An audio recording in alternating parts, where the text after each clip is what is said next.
sama-sama tidak berwarna, hati-hati jangan sampai kebalik.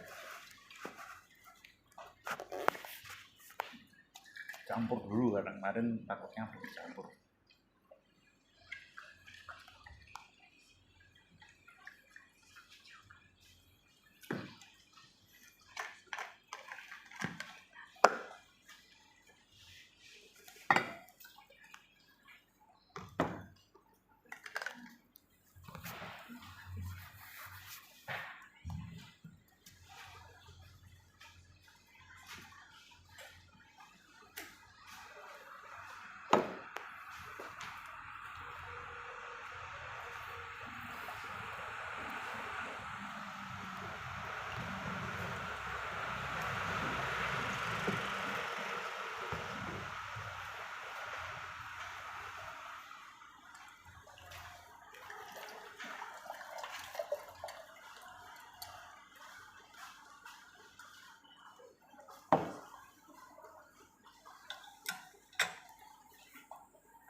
Dibilas satu kali dengan yang mau dimasukkan.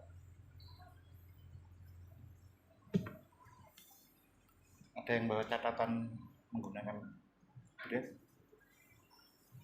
Di sana ada kata-kata dipastikan di bawah keran itu terisi penuh. Nanti upaya kita bagaimana untuk melakukan itu.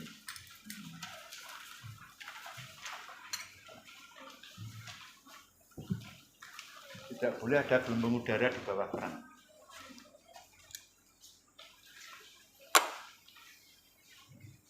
Kalau ini saya buka, masih ada gelombang udara.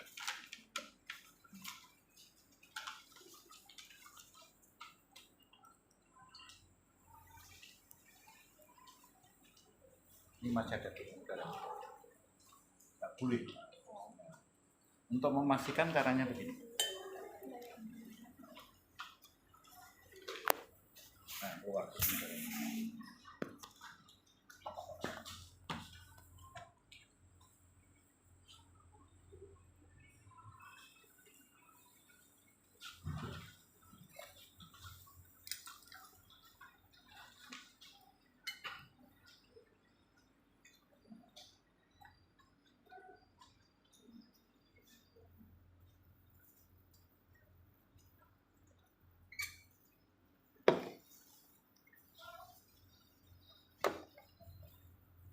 Diisi di bawah 0, jangan dipaskan 0. Kita nggak boleh mengisi pas, nggak boleh. Kenapa? Sebentar. Terus bagian yang di atas tanda, di atas larutan itu harus dipastikan kering.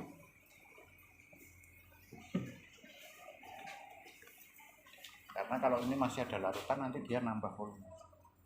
Sementara kita sudah baca.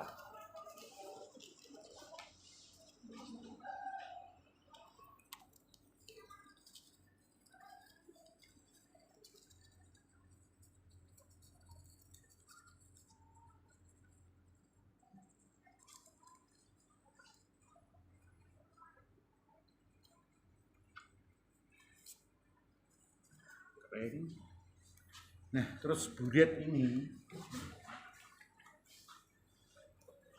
Eh, skalanya kan ini 5 mili, ini 4,5, berarti satu strip itu 0,1. Tapi bulat tidak boleh dibaca 1 desimal, harus dibaca 2 desimal. Karena kalau dibaca 1 desimal maka desimal pertama itu angka tidak pasti. Tapi kalau ini kan angka pasti karena tercetak di bulat angkanya. Meskipun tidak ada tulisannya, tapi di sini terbaca 0,1, 0,2, 0,3 dan seterusnya. Nah, maka nanti harus dibaca 2 desimal. Desimal yang kedua itu dengan memperkirakan. Kalau misalnya antara strip 01 dengan strip 02, berarti kan ada sekitar 0,1 mili gitu ya. Maka kita kan hanya bisa memperkirakan kira-kira itu sepertiga, kira-kira itu setengahnya, kira-kira itu 2/3.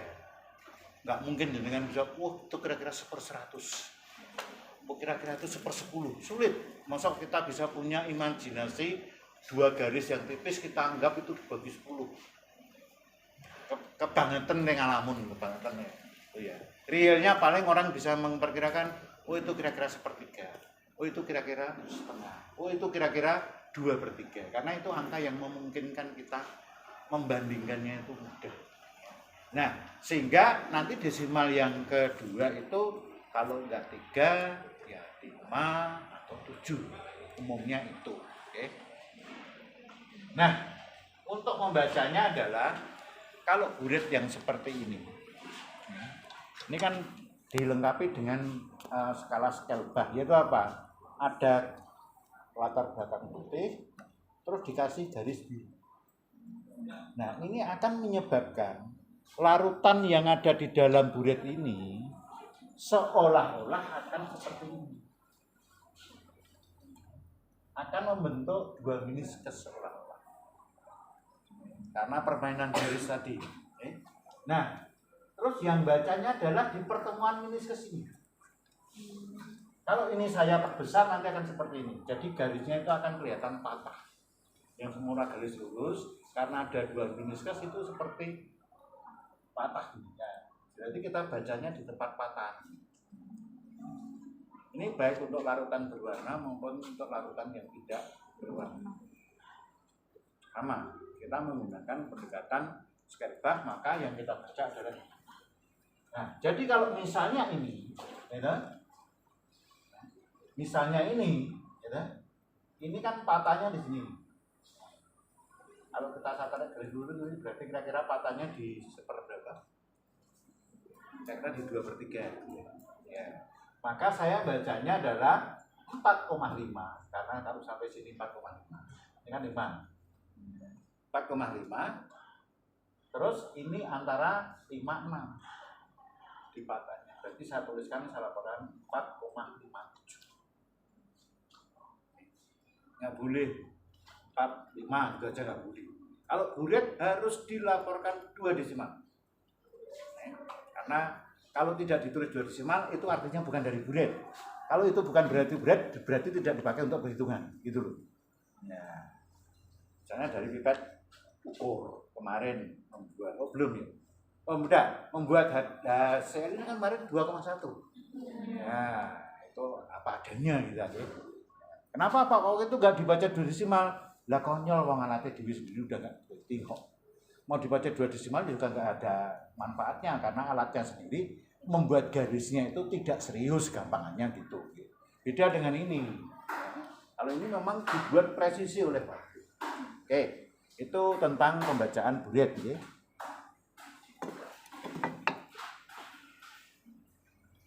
Oke. Terus kalau ini sudah disiapkan, ini nanti siap untuk titrasi, ya. Sekarang kita menyiapkan bahan yang dititrasi. Yang dititrasi adalah sekarang larutan HCl dengan indikator fenolpetalin. Ya.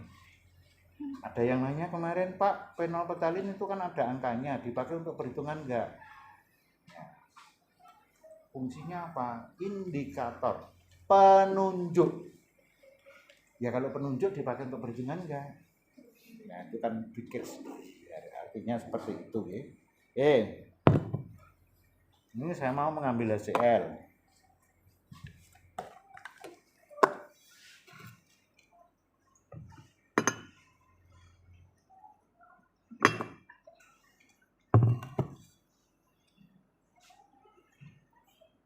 Makanya akan mulai besok bawa serbet ya. Jadi kalau ada larutan tumpah apapun itu langsung di serbet. Supaya nggak menyebabkan kecelakaan kerja.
Pak, sebenarnya kalau bikin larutan itu sarung tangan karet dibutuhin nggak, Pak? Sarung tangan karet dibutuhkan nggak? Tergantung. Kalau itu bahannya berbahaya ya pakai. Tapi kalau itu nanti harus panas ya jangan pakai sarung tangan karet. Sarung tangan karet. Tergantung pekerjaannya.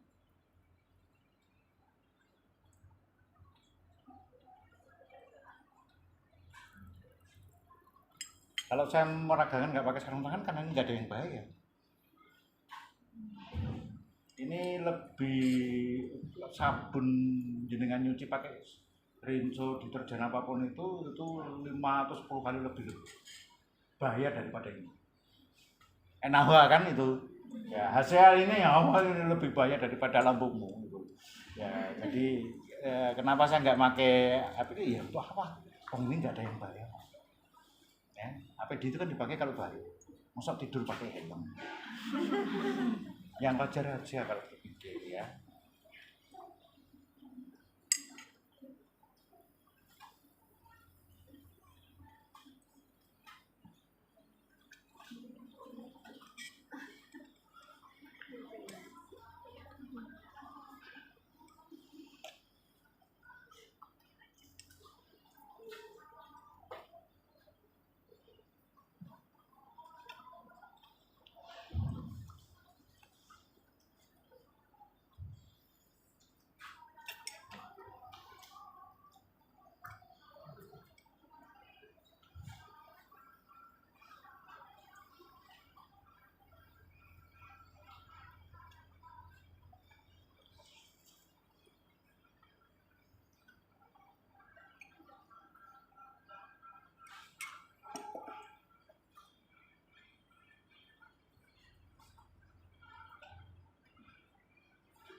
Nggak boleh dibilas, karena kalau bilas jadi tambah.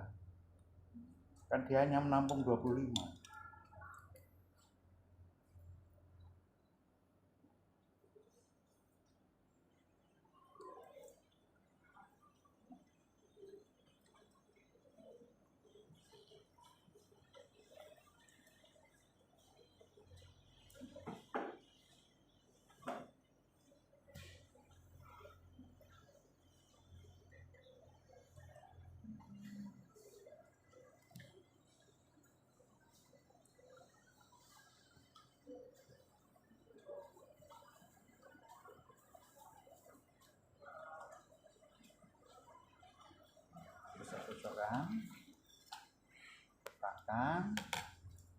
tempat menggosok-gosokkan tadi di crop. Karena yang bereaksi di bawah.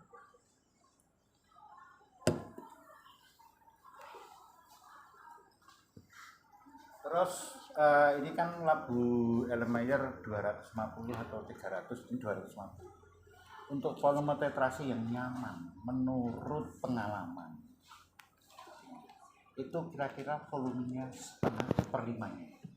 Berarti saya menetrasinya ini diusahakan menjadi berapa? 50. Tadi saya sudah nipet 25, berarti saya tambah 25 biar kurang lebih 50 atau seperlimanya. Nah, nambahnya kan nggak dihitung, berarti hanya kurang lebih. Makinnya alat juga hanya apa? Gelas ukur. Nanti jadi tidak boleh pakai pipet volume, maupun biar teliti apanya untuk apa? Malah konyol kalau pakai pipet ukur, udah lama nggak ada fungsinya. Nah, ini nambahnya 25 itu ya nggak usah dipikir-pikir. Yang penting kira-kira 25 gitu aja. Karena tidak akan mempengaruhi apapun ini. Lu kan larutannya jadi encer ya, tapi jumlahnya tetap.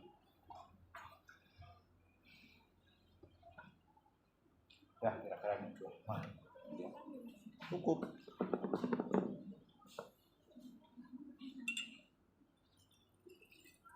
Nah, karena ini kalau terlalu sedikit kan sulit nanti nyampur. Nggak nyaman ya. Paling nyaman itu kira-kira setengah seperlimanya.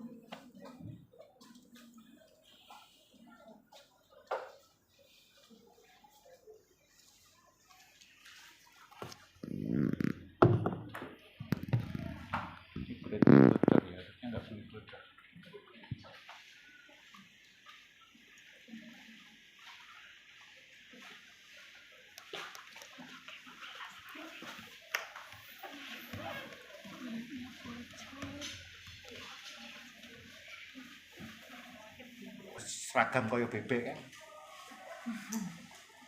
Sana semua. Sana semua. Jadi di mana-mana terjadi antrian. Itu kalau bekerja seperti itu saya langsung katakan kelas ini nggak pantas lulus semua.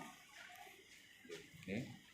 Ya, jadi mestinya nggak boleh ada antrian karena pekerjaannya bisa dikerjakan yang lainnya gitu. Terus Pak tadi saya belum bilas, ngambil dulu boleh? Boleh. Seperti udah kemarin saya kasih contoh. Nimbang dulu, nggak usah nyiapkan labu ukur. Enak kemarin tuh. Nah itu kan saya kasih contoh bahwa harusnya labu ukurnya nanti dibilas. Iya, kalau nggak dibilas kemarin ya ngawur. Tapi kenapa nggak bilas dulu? Tidak ada pakemnya, harus bilas dulu. Pekerjaan itu dilakukan mana yang bisa dilakukan, yang potensi tidak menghambat pekerjaan, itulah intinya.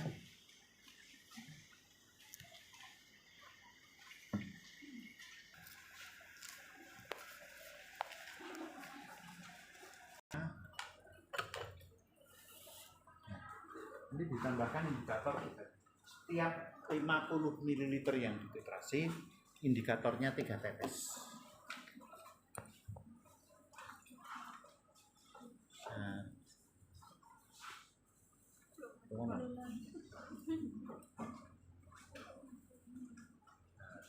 3, 2.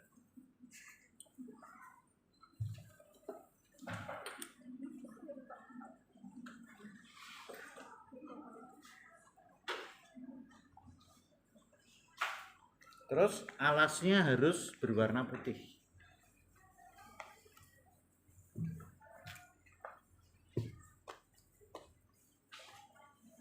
Karena kalau warna lain sulit mengamati perubahan warna.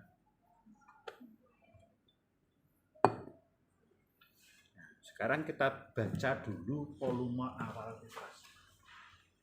Volume awal titrasinya berapa?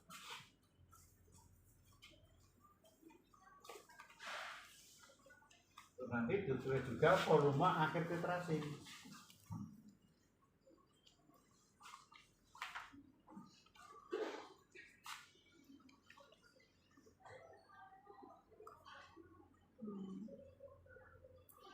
Jadi ada 2 pencatatan. volume awal dan volume akhir. Ini yang harus dibaca 4 desimal. Dan ini harus dalam posisi tegak lurus. Kalau nggak tegak lurus itu yang gimana?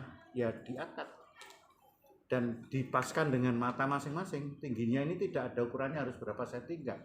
Harus sesuai dengan tingginya masing-masing.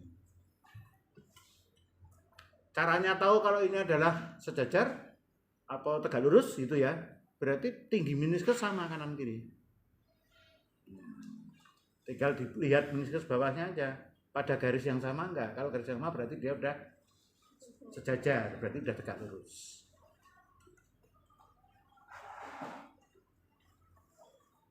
Nol koma 1235.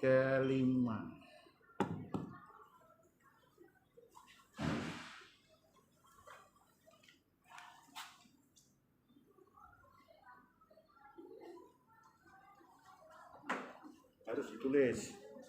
Ya. Terus kita duduk seenak mungkin, senyaman mungkin.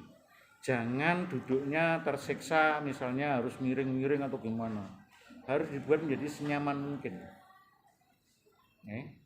Karena apa? Karena titrasinya lama, tidak sebentar. Ya. Di sini dukur. Ya. Nah, pegangnya gini.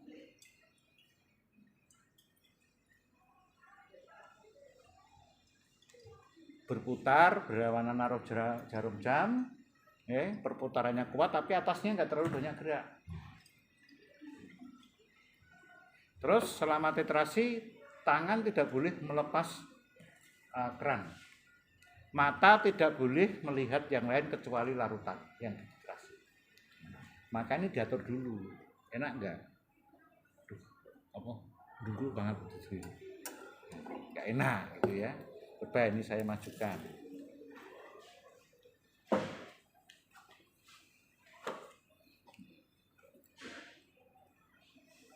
Nah, ini berarti ketinggian kursi. Saya minta kursi yang pendek.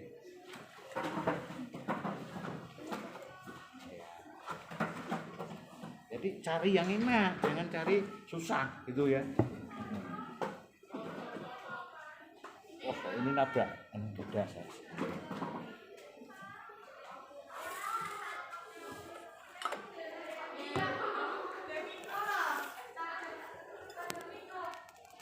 Nyaman. Ya.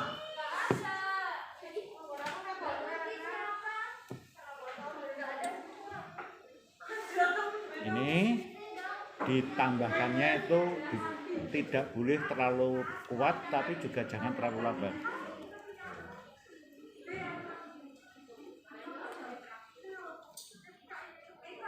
Kalau seperti ini agak lambat nanti lama-lama.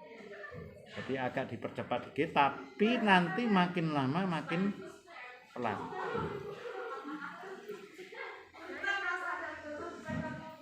Ini. Oke. Itu kalau ke atas ada merah hilang karena masih banyak HCl-nya. NaOH dengan HCl belum sebanding. Nah, ini tetesannya kita atur seperti ini, ya. Terus ini. Udah gini terus. Kalau tiba-tiba aduh nempel di dinding, ya hentikan dulu. Dan ini harus apa? Diturunkan karena HCl yang di sini, NaOH yang di sini nggak bereaksi. Harus diturunkan. Nggak boleh ada yang jatuh di dinding.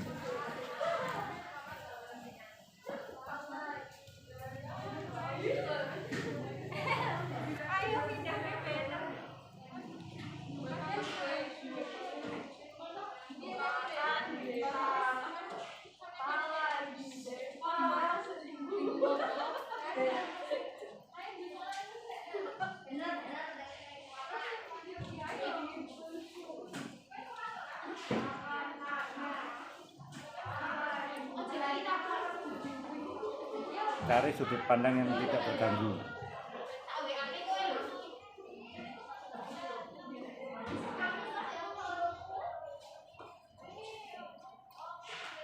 Tangan kiri siap nutup, nggak boleh dilepas.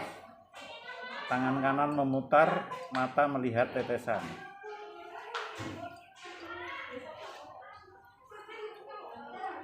Ini ada merahnya kalau saya lihat. Nah, makanya perlu alas putih. Karena kalau alasnya nggak putih, warna merahnya nggak begitu kelihatan.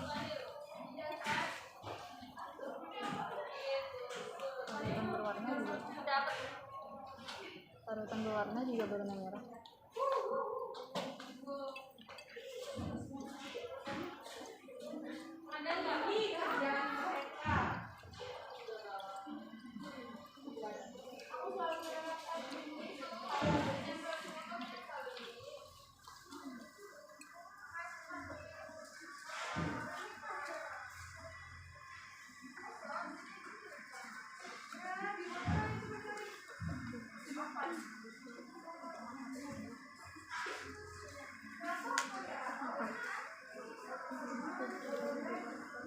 Iya.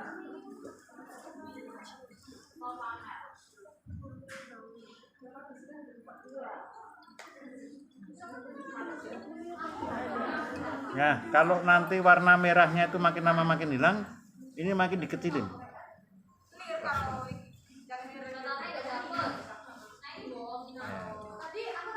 Karena yang kita inginkan hanya warna merah setipis-tipisnya.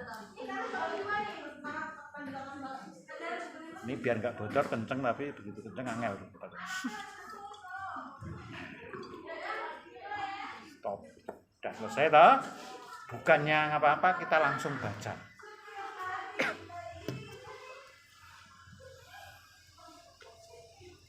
Kalau ketutupan ya dinaikkan.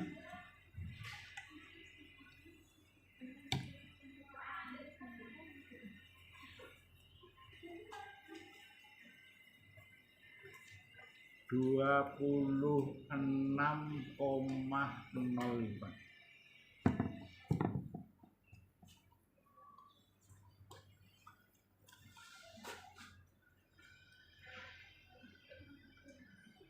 Berarti volume tetrasinya berapa?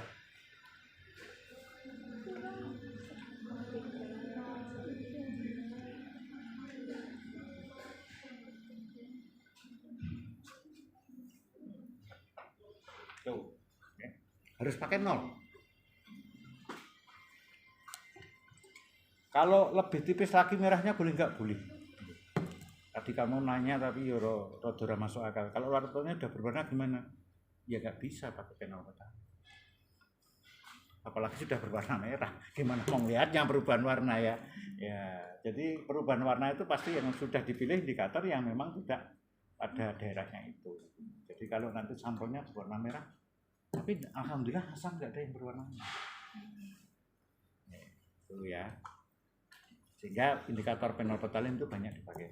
Kalau jenengan pengen memperdalam tentang kimianya, ada 2 buku bagus di atas itu, yaitu yang pertama Michael Cheng ya, sama 3 Michael Cheng, terus ada Ray Underwood, terus ada Vogel. Ya, itu membahas tentang sebenarnya itu di SMA kamu 224. Sebenarnya nek dong gitu. Nah, karena jenengan merasa nggak ngerti dan karena pengen tahu, karena jenengan nanti akan berbanyak bicara dengan masalah kimia, silahkan baca bukunya itu. Itu di e-book ada. Nah, di e-book nanti masukkan ke e-library. Siapa yang sudah punya e-library? Isinya apa? Novel. Ya, kan kita ada yang gratis kok, buku itu, e-book itu banyak yang gratis kok. Ya kalau misalnya daripada baca-baca yang lain kan gitu ya. Ini tadi adalah cara konsentrasi. Hari ini jenengan latihan sebanyak-puasnya sampai bisa menghentikan titrasi yang setipis-tipisnya, diulang berkali-kali, ya. Nanti kelompok satunya mencoba hari besok ya. Pagi. Ya. 8:30. Lah iya pagi. Iya. Nah, oke. Dicoba ya minggu depan